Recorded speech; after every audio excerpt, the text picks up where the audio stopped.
आज के दिन शुभकामना देता हूँ और कोशिश करता हूँ कि हम लोगों ने तो अपना बहुत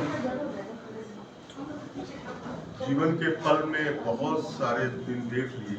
आप लोग अब जो भी दिन देखेंगे वैसे ही प्यारा मिले आपको, बहुत अच्छा मिले। अभी अभी इन्होंने कहा कि जीवन में कुछ बनने के लिए या किसी की बराबरी करने के लिए या उससे आगे निकलने के लिए आदमी की अपनी एक नीति होती है, एक उसका फोकस होता है, एक उसका विचारधारा होता है। मैंने कल एक कहानी आपको बताता हूँ। एक राजा था, उस राजा के पास उसके जो मंत्री थे उनका नाम था चाणक्य। चाणक्य का नाम सुना आप लोगों ने? किताब आती है चाणक्य की नीति। तो राजा हमारे भारत देश के राजा थे वो, और अफगानिस्तान से मुगल सेना ने उस पर आक्रमण कर दिया था। तो उस समय हमारे देश की हार हुई थी और मुगल की जीत हुई थी, और चाणक्य उस समय महामंत्री थे राजा के। वो अपनी हार को बर्दाश्त नहीं किए और वो जीतना चाहते थे। तो उन्होंने एक बार फिर मुगल के सम्राट के ऊपर आक्रमण कर दिया डायरेक्ट, और फिर उनकी हार हो गई। चाणक्य अपनी दोनों नीति में फेल कर गए। एक दिन वो किसी दोस्त के यहाँ अपने राजा के साथ गए घूमने के लिए, तो उनको खाने के लिए, जो उनके दोस्त थे उन्होंने खाने के लिए बुलाया। जब खाने के लिए दिया तो उनको खाने के लिए दिया खिचड़ी, ठीक है, और बच्चे को भी खाने के लिए दिया खिचड़ी। तो जैसे ही खिचड़ी मिली, बच्चे ने अपना हाथ डाल दिया बीच में खिचड़ी के, और उसका हाथ जल गया। खूब ध्यान से सुनिए।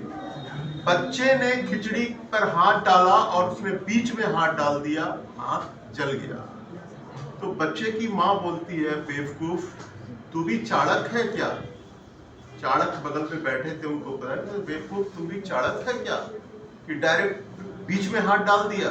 पहले तू किनारे से खा, किनारे का ठंडा हो जाएगा, हो गया होगा, वो खा ले, फिर बीच वाला जब तक खाएगा तो बीच वाला ठंडा हो जाएगा।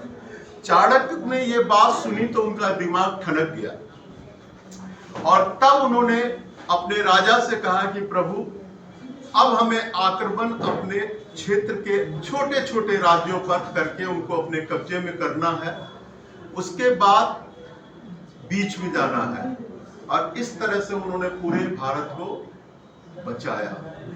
कहने का तात्पर्य यह है कि जीवन में कभी एकाएक कोई भी समुद्र पार नहीं करता है। आप जिस स्टेज पे है उस स्टेज पे आ गए हैं, आपने एक नाव पकड़ ली है, अब इस नाव को खेना आपका काम है। अब कैसे खेलिएगा उसके लिए आपका एक फोकस होना चाहिए कि उस पार जाने के लिए हमको उतनी दूरी तय करनी है। वो फोकस जब तक आपके ब्रेन में नहीं आएगा तब तक आप कुछ नहीं कर पाइएगा, ठीक है। पैसा कमाने का सोर्सेस ऑफ इनकम बहुत रास्ता है, किसी भी तरह से लोग कमा सकता है, लेकिन नीति बना के कमाना और अच्छे ढंग से कमाना, इज्जत से कमाना, ये एक नीति होती है। नीति आपकी अच्छी होनी चाहिए और आपको नियत से ही अपना काम करना चाहिए, ठीक है। उसके लिए मेरा अपना निजी अनुभव है कि आदमी को कम बोलना चाहिए, ज्यादा सुनना चाहिए, कम सिखाना चाहिए, ज्यादा सीखना चाहिए। ये दो चार चीजें आप लोग अपने दिमाग में बैठाइए। सीखने की प्रवृत्ति रखिए, सिखाने की प्रवृत्ति नहीं रखिए, क्योंकि अभी आपको सीखने का ही काम करना है। और सीखने की प्रवृत्ति आदमी मरने की तिथि तक पूरा नहीं कर पाता, वो सीखता ही रहता है। तो आप लोग अगर आज पैरामेडिकल के छात्र हैं, तो आप अपने पैरामेडिकल में काम कर रहे हैं, तो आप अपना पैसा भी अर्न करिएगा, आप देश का भी मदद करिएगा, आप पड़ोसियों की भी मदद कीजिएगा। लेकिन आपकी नीति होनी चाहिए कि मैं एक अच्छा डायग्नोसिस करने वाला, एक अच्छा पैथोलॉजिस्ट बनूं, कि मैं किसी भी आदमी को धोखा नहीं दूं। दूसरा, आदमी को धोखा देने की प्रवृत्ति से हमेशा दूर रहना चाहिए। तीसरा, कभी भी लालच नहीं करनी चाहिए। आप खुद कोशिश कीजिए कि हम वैसा करें, ना कि आप ये सोच लीजिए कि मैं इनकी बराबरी कर लूं और इनसे आगे निकल जाऊं। इन्होंने दवा की दुकान खोली है तो मैं होलसेलर दवा की दुकान खोलूं, तो उससे कुछ नहीं होगा, उससे आप आगे नहीं बढ़ पाइएगा, गिर जाइएगा। इसलिए हमेशा अपने आप को उस वेश में डालिए, ठीक है। तीसरी चीज, चाणक्य ने कहा था कि किनारे से सबको खाने से ठंडा खाना रहेगा और आप खा लेंगे, बीच वाला खाना गर्म रहता है। तो किसी भी चीज को सीखने के लिए पहले छोटे छोटे डिजीज को सीखना शुरू कीजिए, छोटे छोटे वायरस को पहचानना शुरू कीजिए, प्लाज्मा को पहचानना शुरू कीजिए, उनको टोटल करने का दिमाग में लगाइए। और जब आप छोटे छोटे चीज को देख लेंगे, तब आप जाके RH फैक्टर और निगेटिव पॉजिटिव को समझ पाएंगे, ठीक है। दूसरी चीज है कि अपने से बड़ा जो कोई सिखाता है, मान लीजिए कुछ गलत ही बोलता है, तो उसमें वो कुछ सही भी बोलता है, ठीक है। किसी हॉस्पिटल में आप गए सीखने के लिए, तो वहां आप देखें कि उसने नीडल को ठीक से स्लाइड नहीं किया, कुछ है उसमें बबल्स वगैरह है उसमें, फिर भी उस स्लाइड से उसका ब्लड ले रहा है, तो ठीक है, वो गलत कर रहा है, आपको नहीं करना है, लेकिन वो ब्लड ले रहा है, ये तो आपको दिखा रहा है ना, तो इसका वो आप एहसान बन रही है कि ब्लड लेने का तरीका तो वो आपको बता रहा है, उसकी गंदी चीजें हैं उसको छोड़ दीजिए। पैरामेडिकल में या मेडिकल प्रोसेस पे कदम रखने वाला व्यक्ति 3 चीज से बहुत ज्यादा स्ट्रांग होता है, ठीक है। वो अपने कैरेक्टर से बहुत ज्यादा स्ट्रांग होता है। जिस आदमी का पैरामेडिकल में पैर फिसल गया, कैरेक्टर गिर गया, वो अपने जीवन में कभी आगे नहीं बढ़ सकता, ठीक है। दूसरा, वो किसी का देख के अपनी जिंदगी को दांव पे नहीं लगाता, ठीक है। तीसरा, किसी कोई चीज पर अपनी लालसा नहीं डालता, वो अपना बनाना चाहता है, क्योंकि पैरामेडिकल में जो आप सीख लेंगे उसको छीनने वाला दुनिया में कोई भी व्यक्ति नहीं। आप आज 10 रुपया कमा रहे हैं, कल 20 कमाएंगे, परसों 30 कमाएंगे, पैसा अनगिनत कमाएंगे, इसमें कोई शक नहीं है। पैरामेडिकल में काम करने वाला लोग अपने अपने बच्चों को इंजीनियर और डॉक्टर बना देता है, वो अपने पार्ट टाइम वर्क करता है, इंजेक्शन लगाना सीख लेता है, ये करना सीख लेता है, लेकिन उसके लिए मेहनत की जरूरत है, नियत की जरूरत है, नीति की जरूरत है, ठीक है। कोई भी सर अगर पढ़ाते हैं, उनमें अगर कुछ बुराई है तो उनकी अच्छाई को लीजिए, बुराई को नहीं लीजिए। और जब तक आप लोग ऐसा नहीं करेंगे, तब तक आप लोग जीवन में आगे नहीं बढ़ पाएंगे, ठीक है। हम लोग, मेरा अपना व्यक्तिगत जीवन में जो है, मैंने अपने चीज को सीखने के लिए, जब मैं DHMS कर चुका था, तो मैं भी दर ठुकर खाया था कि मुझको कुछ सीखना है, तब जाके फील्ड में बैठना है। तो पटना के भी भट्टाचार्य का काम किया। ताजपुर में एक डॉक्टर थे, डॉक्टर सफरुद्दीन, नाम सुना होगा आप लोगों ने जो ताजपुर के होंगे। वो डॉक्टर सफरुद्दीन जो थे, वो एशिया फेम के होम्योपैथ डॉक्टर थे, और उनके पास बहुत सारी चीजें थी, उनके बच्चे नहीं लिए, हम लोग जाके ले लिए। कहने का तात्पर्य यह है कि अगर कोई सिखाता है तो उसको सीखिए, उसमें अगर कुछ बुराई है तो उसको इग्नोर कीजिए, उसकी अच्छी चीजों को ले लीजिए, जीवन में आपको वो काम देंगी। और अगर आप उनकी बुराई को लेंगे तो बुराई ही खोजते रहेंगे, तो केवल बुरा ही खोजिएगा, अच्छाई आपको नजर ही नहीं आएगी। इसलिए अच्छाई खोजने की प्रवृत्ति डालिए। अब आप लोग पास करके जा रहे हैं, आप लोग अब सेंटर से बाहर निकल जाएंगे, तो फिर आपको बताने वाला कोई नहीं आएगा, वहां आपको अकेले फेस करना पड़ेगा। जो बच्चे इसमें सीनियर होंगे उनको पता होगा कि वो कैसे कितनी मुसीबत काट रहे हैं। इसलिए जो चीज है अभी यहाँ सीखिए, और फिर जब आप जाएंगे वहां तो आपको मुलाकात वहां पे बाघों से होगी, शेरों से होगी, कंपटीशन होगा आपका। जो बच्चे पहले से काम कर रहे हैं वो आपको सीखने का मौका नहीं देंगे, और आपको उसमें सीखना है। और जो लड़का उसमें झुक कर सीख लेगा वो निकल जाएगा, और जो नहीं सीख पाएगा वो नहीं निकल पाएगा, वो ऐसे ही बगवाता रह जाएगा। इसलिए सीखने की प्रवृत्ति डालिएगा, आपके जीवन में रास्ता क्लियर होगा। और कंपटीशन युग है, 3 चीज ध्यान रखिएगा। मैं हर बार यही चीज 3 कहता हूं। आंख ने जो देखा वो देखा नहीं है। मेडिकल की 3 थ्योरी बहुत जरूरी है। आंख ने जो देखा वो देखा नहीं है, कान ने जो सुना वो नहीं सुना है, और मुंह केवल आपको खाने के लिए है, पैरामेडिकल में बोलने के लिए। ऐसा नहीं बोलिएगा कि अरे देखिए तो ये कैसा पहन के आई हुई है, हम कितना टिप टॉप में है।